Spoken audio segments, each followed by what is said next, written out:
Big Boss show ரொம்பவே மோசமான நிலையில போயிட்டு இருக்கு. இருக்கிற சீசன்ல இதுதான் ரொம்ப கேவலமான சீசனாவும் இருக்குது. இருந்தாலும் இவங்க 2 பேத்துக்காக இந்த ஒரு பிக் பாஸ் சீசனை நம்ம பார்க்கலாம். அதுல ஒண்ணே வினோத் தான்.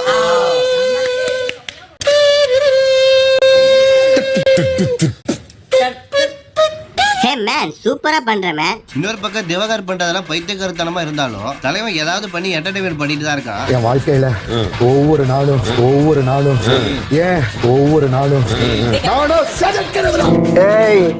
என்னை வச்சு ஒன்னும் காமெடி கிமெடி பண்ணலையே. இப்படி இவங்க 2 பேரை தவிர்த்து இதுக்குள்ள நடக்கிற love atrocity, 18+ scenes, fake relationship, வெறும் கண்டென்ட்டுக்காக பண்ற லவ்வுகள், உப்பு மூட்டை தூக்கி விளையாடும் விளையாட்டுகள், நடிக்கிறான்னு தெரிஞ்சு நடிக்கிற நடிப்பாளிகள், அப்படி சுத்தி திரியிற மீதி ஆளுங்களை பத்தியும் பார்த்துடலாம்.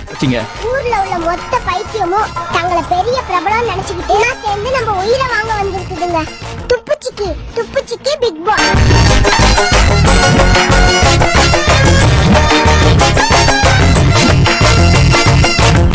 இதுல ஃபர்ஸ்ட் நம்ம வினோத் திவாகரோட ஃபன் மூமெண்ட்ல இருந்தே ஆரம்பிப்போம். கேமரா பார்த்து தலைவன் திவாகர் டயலாக் சொல்லிட்டு இருக்கும்போது வினோத் கமருதீனும் மேல சொல்லுங்க அவ்வளவுதானா அப்படின்னு சொல்லி சொன்னானே, அதுக்கு நக்கல் அடிக்கிற மாதிரி பதில சொல்லிருப்பாரு வினோத். மகேந்திர போகுபலி. அதுக்கப்புறம் சொல்லுங்க கத்தி தொண்டை வலி. அதே சொல்லுங்க. இந்த மாதிரி நான் நைட்ல கத்தனா உங்களுக்கு தூக்கம் வரமா வராதா? வரும், ஆனா வராது. நைட்டு ஃபுல்லா இந்த மாதிரி இருந்தாங்க. 3 ஜட்டி காணுங்க. ஏன் திமுங்களா 3 ஜட்டி காணுமே. எப்படி?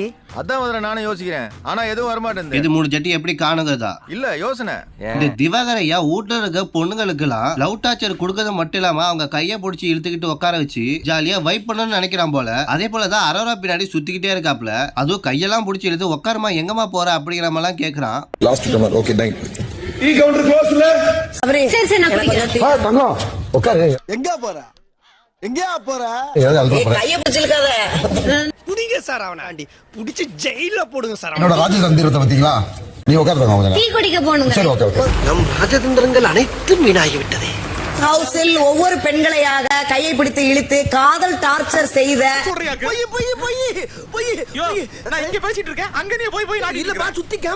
இருந்தாலும் உனக்கு இவ்வளவு கொழுப்பு இருக்க கூடாதியா? அடுத்து துஷார் தம்பியும் பலூனாக்காவும் பிக் பாஸ் வீட்ல நடக்கக்கூடிய ரேம்ப் வாக்குக்காக 2 பேரும் பிராக்டிஸ் பண்ணிட்டு இருக்கும்போது துஷார் தம்பிய கைய கூடனே கேட்க பலூனாக்காவும் மறுத்ததாக கூற உடனே துஷார் தம்பியோ வியனாவை கூப்பிட அப்படி மாத்தி இவங்களுக்குள்ளேயே பொசசிவா உருவாக்கிக்கிட்டாங்களாமா. ஏல நீங்க பண்றதே ஒரு இந்த லவ், இதுல உங்களுக்கு பொசசிவ் வேற கேக்குதோ? ஐயோ வியானா உண்மையான லவ்வா இருந்தா பலூனாக்கா என்ன பண்ணிருப்பாங்க? போடா, உனக்கு ஊர்ல தேன் மொழி கனி மொழின்னு எவ்வளவு வாக்கிய வரல தெரியவா? அவளை தேடி லவ் பண்ணு. உனக்கெல்லாம் நான் செட்டே ஆக மாட்டேன். இப்படி ஏதாவது ஒரு டயலாக் தானே பேசி இருக்கணும். ஆனா இவங்க பண்ணதோ பாருங்களேன். கம்ருதீன் எங்க இருக்கு சொல்ற மாதிரி. ஆனா பலூனாக்கா பண்ணதோ இந்த மாதிரி தான் இருந்துச்சு. என்ன கமருதீனை கூப்பிட்டேனே வந்துட்டான். வியானா ஐயோ தப்பு பண்ணிட்டுமே. அவன் என்ன வியனா பின்னாடி சுத்துறா? கமருதீன் ஏச்சி போடா. நானே ஃபாரின் காரனை உசார் பண்ணிட்டு இருக்கேன். சும்மா கூப்பிட்டா உடனே வந்து உட்காந்துருக்க. உண்மையாவே நீ பார்வதி சொன்ன மாதிரி ஆண்களுக்காக படைக்கப்பட்ட இவள் அப்படிங்கிறதுக்கு உதாரணம் நீதான். ஏன்னா ஒருத்தரோடாம எல்லாரும் கூடயுமே ஒட்டிட்டு தான் சுத்துற. உங்களுக்காக படிக்கப்பட்டோம்.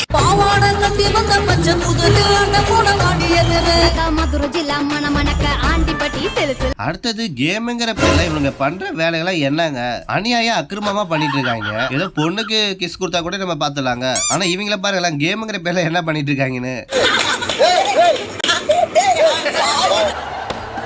என்ன கேம் இருந்தாலும் இப்படியாடா பண்றது? ஆடியன்ஸ் நாங்களா பாக்கணுமா வேணாமா? அடுத்து நீ போ நீ வா அப்படிங்கிற மாதிரி துஷார் தம்பியை தள்ளி விட்டுட்டு கமருதீனை கிஸ் அடிச்சுட்டு உட்காந்துருக்காங்க.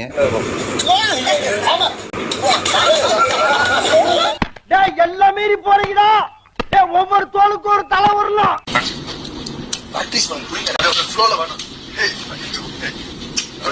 அப்ப இதே தொழிலாத்தான் அலையிறியா நீ? பிக் பாஸ் கிட்ட பொறுத்தவரை வினோத் தான் ஃபுல் அண்ட் ஃபுல்லா ஒரு என்டர்டைன்மெண்ட்டை கொடுத்துட்டே இருப்பாரு போல. ஏதாவது நக்கல் பண்ணிட்டு பாடிக்கிட்டு ஆடிக்கிட்டே தான் இருக்கான்.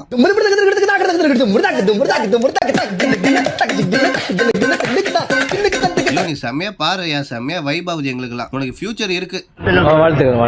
திவாகர் பகல தூங்கும் போது பிக் பாஸ் வீட்ல இருந்த நாய் குலைக்கிற சவுண்ட் திடீர்னு போட்டாங்க. உடனே தலைவன் பயந்து ஏஞ்சிருவான். அங்க தூரத்துல இருந்து ஒரு குரல் வினோத் இதுக்கு ஒரு நக்கல் பதில் ஒண்ணு சொல்லியிருப்பாரு. Very good super. அவருக்கு சாப்பாடு அதிகமா போடாதீங்கன்னு.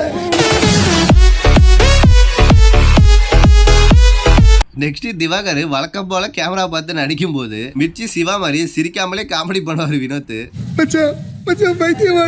ஏய் மச்சான் அப்படிலாம் இல்லடா, யாரா சொன்னது? நீங்களே பைத்தியம் தானே. சார் சீரியஸா பேசுமா? சீரியஸா உங்களை பார்த்தா எனக்கு சிரிப்பா வருதுப்பா. இந்த கமருதீன் பைப்பெல்லாம் வாழ்றாயா? ஏன் எதிர 2 பாப்பா கை வச்சு என்ன தப்பா அப்படிங்கிற மாதிரி 2 பொண்ணுங்களோட என்ன மாதிரி டான்ஸ் ஆடிட்டு இருக்கான் பாரியா. ஐயோ கமருதீன், நீ வாழுயா, நீ வாழு. உனக்கு எங்கேயோ மச்சம் இருக்கு போ. இதுக்கு மேல தாங்க முடியாது குருநாதா. அடுத்து வரவன் போறவங்களாம் கலாய்க்கிற மாதிரி திவாகர் அந்த ஒரு வீட்டுல எந்த ஒரு பொண்ணுகிட்ட பர்ஃபார்மன்ஸ் பண்ணனாலும் கெடுத்து ஊறதுக்குன்னே ஒரு வாரம் கிளம்பி வந்துடுறாங்க. அதுல ஒரு ஆள் தான் விக்கல் விக்ரம்ஸ். ஆயிடுச்சா? ரொம்ப ஃபீலிங்கா இருக்கு மேடம். ஃபீலிங்கா? என்ன ஃபீலிங்? எந்த பொண்ணு பின்னாடி வரவே இல்ல. நான் இருக்கேன். ஏன்டா டேய், எனக்குன்னே வருவீங்களாடா? ஏன்ட்ட சரசம் பண்றக்கே ஓட்டாப்பே உங்களை பெற்றுறாங்களா? மாட்டில சந்தோஷமா இருந்திருக்காது 2 நிமிஷம். ஐயோ எல்லார்கிட்டயுமே அடி வாங்குறியா நீ? இந்த ரம்யா ஜோவை திவாகரை எப்படிலாம் அசிங்கப்படுத்துது பாருங்களேன். அவங்களுக்கு யார்கிட்ட எப்படி பேசணுங்கிறது கூட தெரிய மாட்டேங்குது. இவ்வளவு நீங்க ஊத்து அடுத்தவங்கள நக்குதா விடுங்க. நக்குறதாவா? என்ன பேச்சுப்பா பேசுற நீ? இவ்வளவு பேத்துக்கு முன்னாடி அவரை எப்படி அசிங்கப்படுத்துற? What nonsense you are talking about? கனியக்கா பாருங்க நக்குறது. கனியக்கா எல்லாத்துக்கும் கனியக்கா. மோத்தா உன்னை பெத்தாலா இல்ல யானை கண்ண கத்திச்சாடா? இருந்தாலும் ரம்யா ஜோ நீ இப்படிலாம் பேசக்கூடாது சரியா? இனிமேட்டுக்கு இந்த கமருதீன், அரோரா, ரம்யா ஜோ இவங்க 3 பேருமே பேசிட்டு இருக்கும் போது கேமரா திடீர்னு இவங்க பக்கம் திரும்பினோன்னு கேமரா பார்த்து ரம்யா ஜோ ஏன் எதுக்கு எங்க பக்கம் திரும்பினீங்க அப்படின்னு கேட்கும் போது பேச்சுவாக்குல அரோரா அவன் கிடக்குற அப்படிங்கிற மாதிரி சொல்லியிருப்பாங்க. அவங்க பாக்குறாங்க, இவங்க பாக்குறாங்க. ஏன் பாக்குறீங்க? இவர் பெரிய இவங்கள பாக்குறாங்களா? நீ பேசு, என்ன எதுக்கு நீ கேக்குற?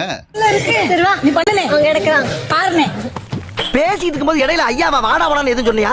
ஃப்ளோல ஏதாவது வந்து ஃப்ளோல ஓட கெட்ட வார்த்தை கூட வரும் சில. அவங்க எடுக்கறாங்க. அடங்கம்மால அவங்க எடுக்கறாங்க. கமருதீனும் ரம்யாவும் அண்ணன் தங்கச்சி மாதிரி தான் பழகிட்டு வந்தாங்க. நீ பண்ணுனே.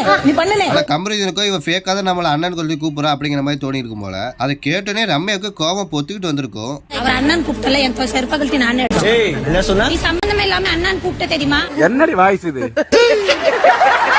ஃபேக்கா சொன்ன மாதிரி இருந்ததுமா. நான் ஃபேக்காவே இருந்துக்கற. உன்கிட்ட ட்ரூவா இருந்து எனக்கு என்ன வர போகுது? நீ யார் எனக்கு? அடங்கப்பா, இது உலக நடிப்புடா சாமி.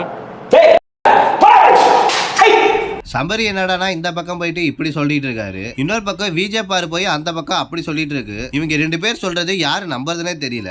என்ன வந்து கட்டி பிடிச்சா பார்வதி.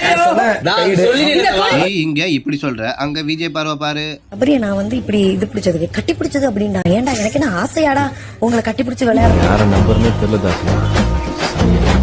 இவனுக்கு முகரக்கட்டையெல்லாம் பார்த்தாக்க அவ்வளவு நல்லவனுங்க மாதிரி தெரியல. வீணா கிட்ட நம்ம விக்கல் விக்ரம்ஸ் இந்த வீட்டுல நடக்கிற கோல்மால் லவ்வா பத்தி யார லவ் பண்றா அப்படிங்கறத சும்மா புட்டு வச்சிருப்பான். அது இருக்குல்ல, அது அதை லவ் பண்ணுதுன்னு நினைக்கிறேன், அது அதை லவ் பண்ணுதுன்னு நினைக்கிறேன், இது இதை லவ் பண்ணுதுன்னு நினைக்கிறேன். சுத்தி முத்தி பார்த்தா எல்லாம் லவ் பண்ணுது. என்ன இது? வெளியே இருக்கிற ஆடியன்ஸ்க்கு மட்டும் தான் தெரியும்னு பார்த்தா உள்ள இருக்கிற எல்லாத்துக்குமே தெரிஞ்சிருக்கு. இது மட்டும் இல்லாம என்டர்டைன் பண்றதுக்கு நானும் இருக்கேன்டா அப்படிங்கிற மாதிரி விக்ரமுக்கு காமிச்சிருப்பாரு. பாட்டு பாடி உள்ள இருக்க எல்லாத்தையுமே வைப் பண்ண வச்சிருப்பாரு.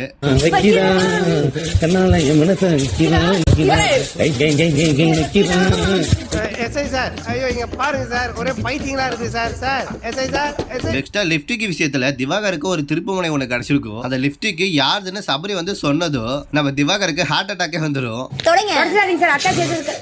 இல்ல யார் ஃப்ளேவர் அரோரா ஓடுதா?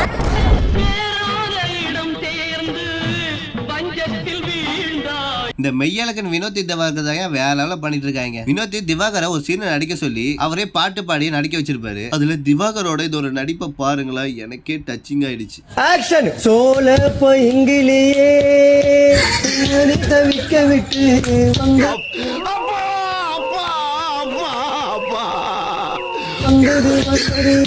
இவன் ஒருத்தன்டா சிரிப்பு காமிச்சு. என்ன இது வர வர நம்ம திவாகரோட டான்ஸ் இம்ப்ரூவ்மெண்ட் ஆயிட்டே போயிட்டே இருக்கு. தலைவன் என்னமா ஆடுறான் பாருங்க.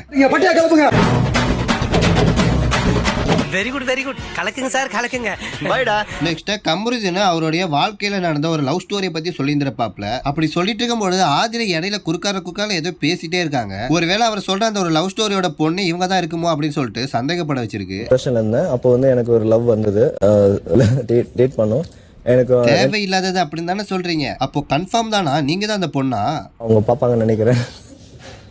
அவங்க பாப்பான்னு நினைக்கிறேன்னு சொல்லிட்டு ஆதிரை பாக்குறான் பாரு அவன். என்ன தேடுறாங்க? இவங்க இப்படி எல்லாம் பண்ணனே நானும் ஒரு வேளை இவங்க தான் இருக்கும்னு நினைச்சேன். ஆனா மகாநதி சீரியல்ல இவருக்கு பேரை நடிச்சு அந்த ஒரு பொண்ணை தான் லவ் பண்ணி இருந்திருப்பாரு. இந்த ஒரு சீரியல்ல இவங்க நடிச்சனால இந்த ஒரு விஷயம் உங்களுக்கு தெரிஞ்சிருக்கு போல. நம்ம தான் தப்பா நினைச்சிட்டோம் போல. நீங்களும் அப்படி நினைச்சீங்க இல்லையா? ஆமா சார். அப்ப நானும் அந்த மாதிரி நினைச்சதுல தப்பு இல்லையே. இதோ வந்துட்டாங்களா என்டர்டைன்மெண்ட் பிளேயர்ஸ். வருது வழி கிடிக்கு உழப்பறப்பல.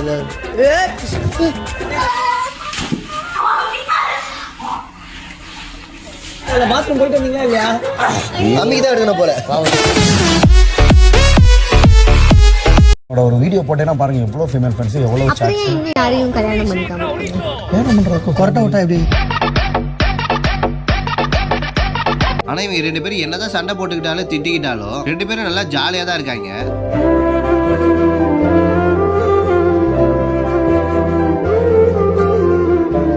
திவாகர் அந்த ஒரு வீட்டுல எல்லாத்துக்குமே ட்ரீட்மெண்ட் பார்த்துட்டு இருந்தாரு. இதை பார்த்த பிக் பாஸ் திடீர்னு என்ன சொன்னாருன்னா, டாக்டர் சொல்லாம நீங்க எதுவும் பண்ணாதீங்க திவாகர் அப்படின்னு சொல்லி சொன்னானே தலைவனுக்கு மூஞ்சே மாறிவிடும். மருத்துவரின் அறிவுரைப்படி யாரையும் ட்ரீட் பண்ணாதீங்க. அதுக்காவது ஏதாவது வேணும்னா டாக்டர் வந்திருக்காங்க, அங்க வந்து ட்ரீட் பண்ணிக்கலாம். அப்போ நான் டாக்டர் இல்லைன்னு இவங்களே முடிவு பண்ணிட்டாங்களா?